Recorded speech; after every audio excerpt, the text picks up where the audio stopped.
کل کائنات، کل جہان اور کل عالم کی تمام حمد و ثنا اور تعریف صرف اللہ احد کے لیے مخصوص بھی ہے اور اس کے لیے مختص بھی ہے۔ درود و سلام محمد اور تمام انبیاء اور مرسلین کے لیے ہے۔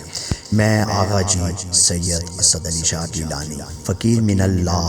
آج کل میرا موضوع صرف ہمارے یہاں فرقوں اور جماعتوں سے متعلق ہے۔ میں کسی جماعت یا کسی فرقے کی مذمت نہیں کرتا اور نہ میں ایسی جرت یا جسارت کر سکتا ہوں۔ میں نہایت عاجزانہ اور فقیرانہ طور پہ آپ لوگوں سے گزارش کرتا ہوں کہ میری بات کو صرف سمجھنے کی کوشش کریں، اس کو غیر جانبدار ہو کے سمجھیں، کیونکہ میرا مقصد اور میری تعلیم یہی ہے کہ میں اللہ کا وہ دین جو بیت المعمور سے لوح محفوظ میں اترا، وہاں محفوظ ہو کر پھر روئے زمین پر بتدریج مختلف عرصوں میں اترتا رہا اور لوگوں کی اصلاح کے لیے وہ دنیا میں پھیلتا رہا۔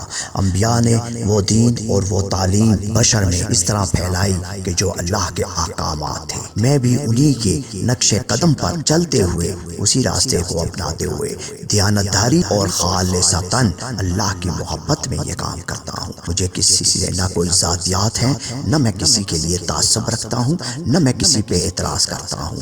جو سچ ہے وہ میں بیان کرتا ہوں۔ میرا آج کا موضوع بیان جماعت اہل حدیث سے متعلق ہے کہ یہ جماعت کیا ہے اور اس کے معاملات کیا ہیں۔ جماعت اہل حدیث جتنی توحید پرستی کا دعویٰ کرتی ہے، اس سے زیادہ غلو حدیث میں گری ہوئی ہے۔ اللہ احد کی الہامی کتاب کی الہامی آیات کو نظر انداز کر کے بشری روایت حدیث کو ترجیح دیتی ہے۔ حدیث پر عمل کرنے میں سنت رسول اللہ صلی علیہ وبارک علیہ کو بھی چھوڑ دیتی ہے۔ آج تک یہ جماعت حدیث اور سنت کا فرق ہی نہ سمجھ سکی۔ جب ابراہیم و اسماعیل کی قربانی کو اللہ نے آپ کے سامنے خود بیان فرمایا تو اس کو آج متفق علیہ سب سنت ابراہیم کہتے ہیں۔ آج تک کسی نے اسے حدیث ابراہیمی نہیں کہا، اس لیے کہ وہ اللہ نے خود بیان کیا ہے۔ اس کا مطلب واضح ہو جاتا ہے کہ جو بات اللہ احد خود بیان فرمائے گا وہ سنت ہوگی، وہ حدیث نہیں ہوگی،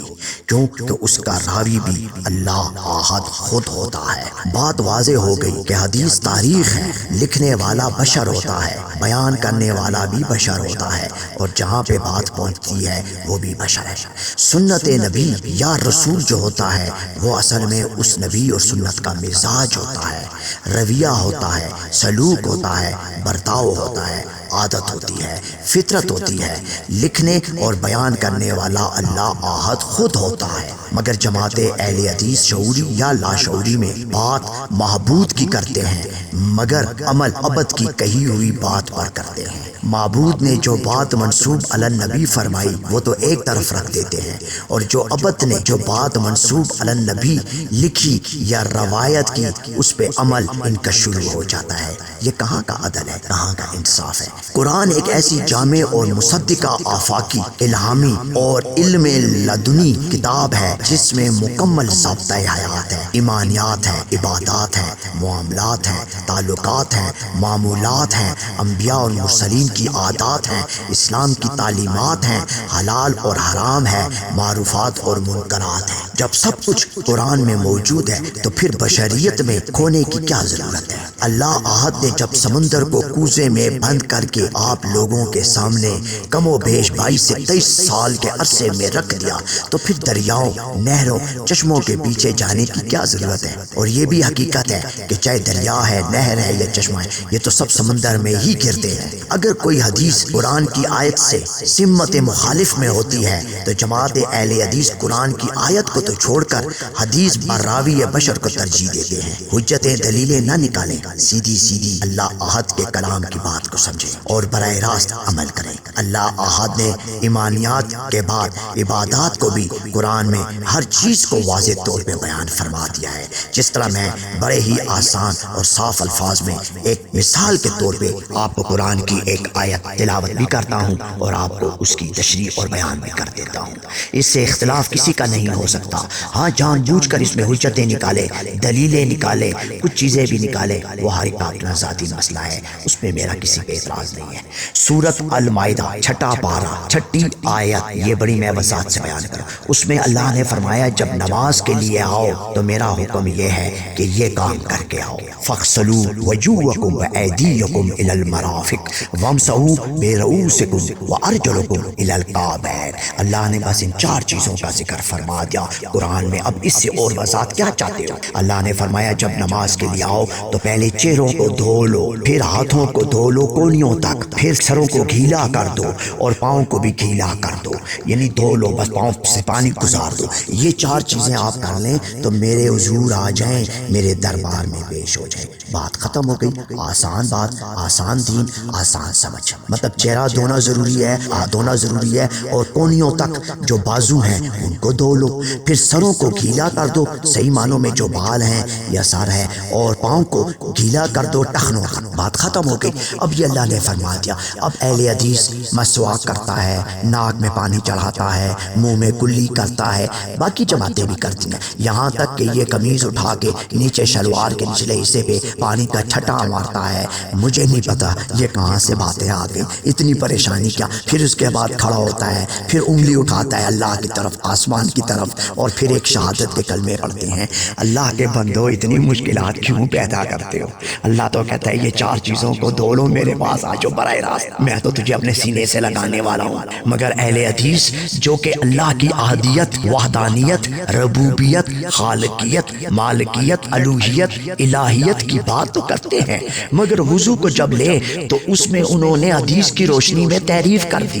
اب دانتوں کا صاف کرنا بھی کر دیا، ناک اور منہ میں کلی یا پانی چڑھانا بھی کر دیا، شلوار کے نچلے حصے پہ پانی کا چھٹا مارنا بھی کر دیا. اللہ احد نے جب قرآن میں اللہ اور اس کی رسول کی اطاعت کا حکم صادر فرمایا، اور یہ بھی فرمایا کہ نبی کی رسول کی اطاعت دراصل اللہ ہی کی اطاعت ہے، تو اس کا مطلب یہ نہیں ہے کہ آپ اب نبی کے ہر اس فعل کو جو بشری تقاضے میں ہے تو آپ کا اس کو اپنانا لازم ہے. اللہ نے تو نبی کی فکری، نظریاتی اور وہ جو پیغام اور تعلیم لے کے دنیا میں آئے اور انسان کو برائیوں سے نکالا، ان کو معروفات اور منکرات سمجھائے، اس پہ عمل جو ہے وہ قابل اطاعت ہے. اب نبی کیا کھاتے تھے، کیا پیتے تھے، کس طرح سوتے تھے، کس طرح اٹھتے تھے، کس طرح چلتے تھے، یہ باتیں تو ان کی بشری تقاضے تھے. اب اس کا کسی بھی چیز سے کوئی تعلق نہیں. قرآن خود ایک ضابطۂ حیات ہے، تو قرآن کے اندر جب آپ کو زندگی گزارنے کا ضابطہ مل رہا ہے تو پھر کہیں اور جانے کی ضرورت نہیں. کیونکہ نبی علیہ السلام جو آخری رسول بھی تھے اور آخری نبی بھی تھے اور آخری رسول بھی ہیں اور آخری نبی بھی ہیں، وہ بھی قرآن کی ہر آیت کے تابع تھے اور اللہ کی اطاعت کے پابند تھے. لہٰذا ہمیں ان کی اطاعت بھی اللہ کی ہی اطاعت میں دیکھنی ہے. میں آج بھی کہتا ہوں آپ نماز کا اہل حدیث کا طریقہ دیکھ لیں تو قرآن میں اللہ نے نماز کو بیان فرما دیا. اللہ نے نماز کے بارے میں حکم دے دیا کہ اس میں قیام ہے، رکوع ہے، سجدہ ہے، بس یہ نماز ہے. اب رکوع میں کیا پڑھنا ہے، سجدے میں کیا پڑھنا ہے، قیام میں کیا پڑھنا ہے، اللہ نے اس کے بارے میں کچھ نہیں فرمایا. اللہ کے سامنے کھڑے ہو جائیں با ادب اور مکمل تمیز کے ساتھ، تو اللہ کو یہی پسند ہے. اللہ کے سامنے جب آپ رکوع میں چلے جاتے ہیں، گھٹنوں پہ ہاتھ رکھ لیتے ہیں، تو بس اللہ کے لیے اتنی ہی بات کافی ہے کہ یہ شخص میرے لیے جھکا. جس وقت آپ پیشانی زمین پر لگاتے ہیں اور گھٹنے ٹیک دیتے ہیں تو اللہ کہتا ہے بس میرے آگے یہ جھک گیا، بات یہیں پہ ختم. اب اس میں کیا پڑھنا، کیا نہیں پڑھنا، یہ باتیں چھوڑ دیں. بس آپ نے نماز کا ایک ڈھانچہ جو اللہ نے بیان فرمایا، با ادب اللہ کے سامنے کھڑے ہونے ہیں. آپ کے کاندھے پست ہوں، آپ فطرت کے مطابق کھڑے ہوں. یہ نہیں ہے کہ ٹانگیں کھول دی، کاندھے اونچے ہو گئے، سینے پہ ہاتھ اس طرح باندھے کہ دیکھنے والا سمجھتا ہے بڑا اکڑ اور متکبر کھڑا ہے. اچھا جب آپ رفع الیدین کرتے ہیں تو ہاتھوں کو اس طرح اٹھاتے ہیں، مذاق بنایا ہوا ہے. ہتھیلیوں کو قبلہ رو کرنا، باادب کھڑے ہونا اور ہتھیلیوں کو تھوڑی دیر کے لیے قبلہ رو تک اٹھائے رکھنا ہی لازم ہے، مگر ایسا نہیں ہے۔ نبی کی سنتوں پہ بھی عمل نہیں ہے، نبی کی حدیث پہ بھی عمل نہیں ہے۔ یہاں تو رفع الیدین سے کیا جاتا ہے کہ جیسے بس ایک بوجھ ہے۔ جماعت کے ساتھ شامل ہونا اس طرح ہوتا ہے کہ آخری رکعتوں میں شامل ہو جاؤ، یہ نہیں ہے۔ اہل حدیث جماعت سے میرا کوئی اس بات پہ اختلاف نہیں ہے، مگر ان کے قول اور فعل میں بہت تضاد ہے۔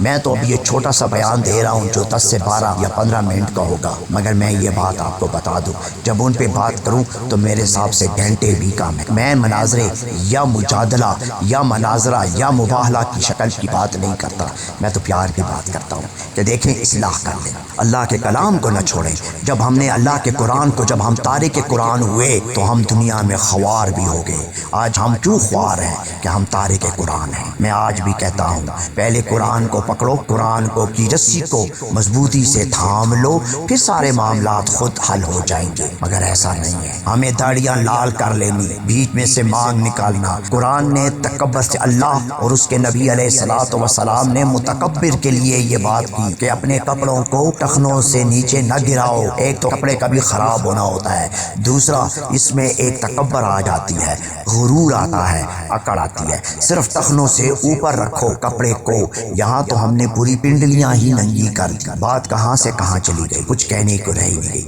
بہرحال یہ موضوع لمبا ہو جائے گا۔ جو بات میں نے آپ کو سمجھانی تھی اور جو بات بتانی ہے کہ ہر جماعت جب تک اپنی اصلاح نہیں کرے گی وہ اپنے آپ کو راہ نجات یا حق پہ نہ سمجھے۔ پہلے خود کی اصلاح کرے، پھر اس کے بعد آگے بات کرے۔ میں زیادہ تفصیل میں اور نہیں جاؤں گا، تھوڑی سی بات ہے، اگر سمجھ میں آئے تو سمجھنے والے کے لیے اتنی ہی بات کافی ہے، اور جو نہ سمجھنا چاہے وہ اس میں دلیلیں، حجتیں اور بیانات بہت نکالے گا، مجھے اس سے کوئی سروکار نہیں۔ وآخر دعوانا والحمد للہ رب العالمین۔ السلام علیکم ورحمۃ اللہ وبرکاتہ ومغفرتہ۔